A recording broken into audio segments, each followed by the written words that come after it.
రేవంత్ సర్కార్ తీరుపై ఎమ్మెల్యే మాధవన్ కృష్ణారావు మండిపడ్డారు. బోనాల పండుగలో కాంగ్రెస్ నాయకులు ప్రోటోకాల్ పాటించడం లేదని ఆగ్రహం వ్యక్తం చేశారు. రేవంత్ రెడ్డి నోటికొచ్చిన బూతులు మాట్లాడటం తప్ప తెలంగాణకు చేసిందేమీ లేదని నిప్పులు చెరిగారు. ప్రాణాలు పణంగా పెట్టి తెలంగాణను సాధించిన కేసీఆర్ పై ఇష్టానుసారంగా మాట్లాడితే చూస్తూ ఊరుకోమంటున్న మాధవన్ కృష్ణారావుతో మా ప్రతినిధి రంజిత్ ఫేస్ టు ఫేస్.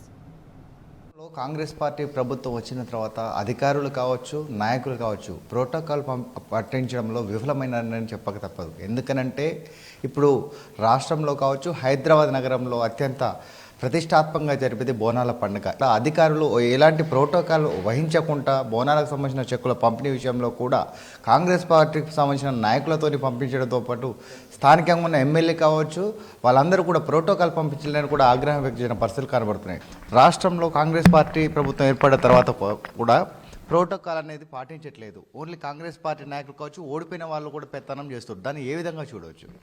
ఏదైతే కాంగ్రెస్ పార్టీ ఎప్పుడు అధికారం వచ్చినా కూడా ప్రజల పక్కన పెట్టి, ప్రజాస్వామ్యాలు పక్కన పెట్టి గుండాయిజం చేసేటటువంటి సంస్కృతి కాంగ్రెస్ పార్టీకి ముందు నుంచి కూడా.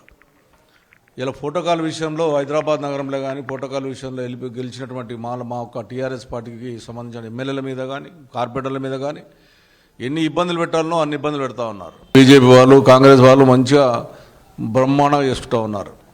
మేము 39 మందిని గెలిస్తే 10 మందిని మీరు తీసుకోవడం, ఇంక 29 మంది మేము ఉన్నప్పటి కూడా మాకెక్కడ కూడా మొన్న కూడా కుక్కట్పల్లి కాన్సెన్స్లో చెక్కులు పంపిణీ చేస్తే ఆ చెక్కులు పంపిణీలా నా మీద ఓడిపోయినటువంటిది వాళ్ళని తీసుకొచ్చి చెక్కులు పంపించామని చెప్పి డైరెక్ట్ పొన్నం ప్రభాకర్ గారే ఆదేశాలు ఇచ్చి లెటర్ రాశాడు.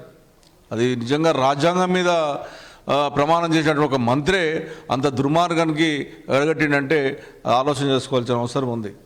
ఇలా గడబడలు అవుతున్నాయి హైదరాబాద్ నగరంలో. అంటే ఇలా ఏదైతే ఇవాళ చెక్కులు అనే మాట వస్తుందో, అమ్మవార్ల చెక్కులు అనేటువంటి మాట వస్తూ ఉందో, గత 60 సంవత్సరాల నుంచి కాంగ్రెస్ పార్టీ పరిపాలించినప్పటి కూడా ఏ ఒక్కరోజు అమ్మవారి గుళ్ళకు 10 రూపాయలు ఇచ్చినటువంటి సూరత్ కానీ వాళ్ళ ముఖం లేనటువంటి కాంగ్రెస్ పార్టీ.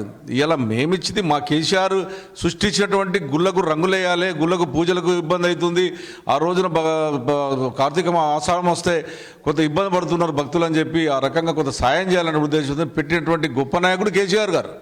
అది ఎవరు ఇలా దేశంలో మీ కాంగ్రెస్ పార్టీ పరిపాలించిన రాష్ట్రంలో కానీ బీజేపీ పరిపాలించిన రాష్ట్రం కానీ ఓ గుళ్ళకు 10 రూపాయలు ఇచ్చిన సూరత్ ఏ పార్టీలకు లేదు. ఇలా అసలు పట్టుకొని మేం చేసిన దాన్ని పట్టుకొని మేము ఇస్తున్నాం, వీళ్ళ అయ్యే జాగిరా, వీళ్ళ తాత జాగిరా.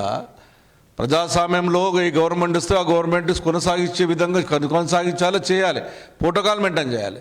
రాజ్యాంగంలో గెలిచాం మేము. ఇలా మేము డాక్టర్ అంబేద్కర్ రాసినటువంటి రాజ్యాంగం ప్రకారము ఓటు హక్కుతో గెలిచినటువంటి మాటలను 18 నెలలు అయింది. అలా ఒక్క పైసా పని చేయలేదు.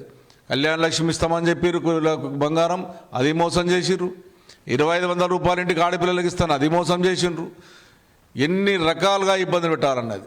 ఇవాళ హైదరాబాద్ నగరంలో సుమారుగా కొన్ని కోట్ల రూపాయలు ఒక కుక్కట్పల్లి కాన్స్టిట్యున్సీలో 1000 కోట్ల రూపాయల భూములను అమ్ముకున్నటువంటి దుర్మార్గమైన స్థితిలో ఈ కాంగ్రెస్ పార్టీ ఉంది.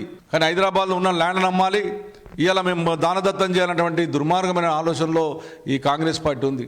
ఒకడు అంటాడు మేము చూస్తాం, మీ బుక్కు రాస్తామంటాడు వాడు. రాయండ్రా నాయన, బుక్కు రాస్తావు, ఏం రాస్తావు రాయి. నీ ముఖ్యమంత్రి గారికి సురువు చేస్తే మొత్తం రాస్తారు, రాయి, ఏం రాస్తావు రాయి. నీ చేతిలో అధికారం ఉంది, మీ చేతిలో. మీ పోలీసులను అడ్డం పెట్టుకొని రౌడీజం చేసి గుండాయం చేస్తూ ఉన్నారు. మీరు వదిలిపెట్టాం బిడ్డ, గుర్తుంచుకోవాలి. మీరు కూడా మా నాయకుని తెరవచ్చినా, మా కేటీఆర్తో తెరవచ్చినా భాష మార్చుకోమని చెప్తా ఉన్నాను. భాష మార్చుకోవాల్సిన అవసరం ఉంది. ముఖ్యమంత్రి గారిని చూస్తే కింది వరకు 18 నెలలు అయింది. అలా ముఖ్యమంత్రి గారు పొద్దుగల్లా లేస్తే పండుకున్న దాకా కేసీఆర్ తిట్టుడే తప్ప ప్రజా సమస్యల మీద ఏనాడన్నా కనీసం రేవంత్ రెడ్డి మాట్లాడా? ఫోన్ ట్యాపింగ్ అని కొన్ని రోజులు నడిపించారు, కాళేశ్వరం అని చెప్పి కొన్ని రోజులు నడిపించారు, ఈ కార్ అని కొన్ని రోజులు నడిపించారు. ప్రజలను మోసం చేసే ప్రయత్నం చేస్తుంది మీరు కాంగ్రెస్ పార్టీ, దుర్మార్గమైన కాంగ్రెస్ పార్టీ. మీ రౌడీజులకు గుండాయిజానికి భయపడేటటువంటి పార్టీ టీఆర్ఎస్ పార్టీ కాదు. మీకు ఇవాళ ఒక మంచి నాయకుడు, తెలంగాణ రాష్ట్రాన్ని తెచ్చినటువంటి నాయకుని ఇవాళ మీరు అడ్డగోలు మాట్లాడుతూ ఉన్నారు. ఇలా కేసీఆర్ తెచ్చినటువంటి స్కీములు మీరు ఇంప్లిమెంట్ చేసుకుంటూ, కేసీఆర్ తెచ్చినటువంటి మంచితనాన్ని ఇలా మీరు ఇంప్లిమెంట్ చేసుకుంటూ ఇలా మేం చేసామని మాట్లాడుతూ ఉన్నారు. మీకు సిద్ధశుద్ధి ఉంటే మీ గవర్నమెంట్ వస్తుంది చాలా చేస్తున్నారు కదా, మళ్ళీ నేనే ముఖ్యమంత్రిని మాట్లాడుకుంటారు కదా. మీరు నడవండి, మేము 28 మంది రిజైన్ చేస్తాం, మీరు మొత్తం 45 మంది రిజైన్ చేయండి, పెళ్ళాం మళ్ళీ ఎలక్షన్లకు వెళ్దాం, మీరు గెలుస్తారో మేము గెలుస్తామో అప్పుడు ప్రజలు నిర్ణయిస్తారు. చాతనైతే ఆ రోజు ముఖ్యమంత్రి కేసీఆర్ గారు తెలంగాణ రాష్ట్రం ఏర్పాటు చేయాలంటే ఖచ్చితంగా 10 సార్లు రిజైన్ చేసి తెలంగాణ రాష్ట్రం సాధించాడు. 6 నెలలు ఎలక్షన్లు పెట్టించే ప్రయత్నం చేశాడు, 1 ఇయర్లో ఎలక్షన్ చేసే ప్రయత్నం చేశాడు. ఎమ్మెల్యే గీకి పడేసి మళ్ళీ ఎలక్షన్లకు పోవాలి. నాకు తెలంగాణ రాష్ట్రం ముఖ్యమైనటువంటి గొప్ప నాయకుడు కేసీఆర్. తెలంగాణ రాష్ట్రం తెచ్చినటువంటి నాయకుని అడ్డగోలుగా మాట్లాడుతూ ఉన్నారు. ఇది మంచి పద్ధతి కాదని చెప్పి హెచ్చరిస్తా ఉన్నాను. ఇది మానుకోండి. కేసీఆర్ పైన కూడా ఒక అసంఘటితమైన వ్యాఖ్యలు చేయడం తప్పితే అభివృద్ధి అనేది లేదు. అంటే కేసీఆర్ పదాన్ని వాడకుండా కూడా ఏ సభలో కావచ్చు దేంట్లో అయినా కూడా మాట్లాడే రేవంత్ రెడ్డి అభివృద్ధి అనేది ఇప్పటివరకు ఏం చేయకుండా మాట్లాడే మాటలు అనేది కరెక్ట్ కాదని కూడా కూకట్పల్లి ఎమ్మెల్యే మాధవరం కృష్ణ గారు అంటున్నారు.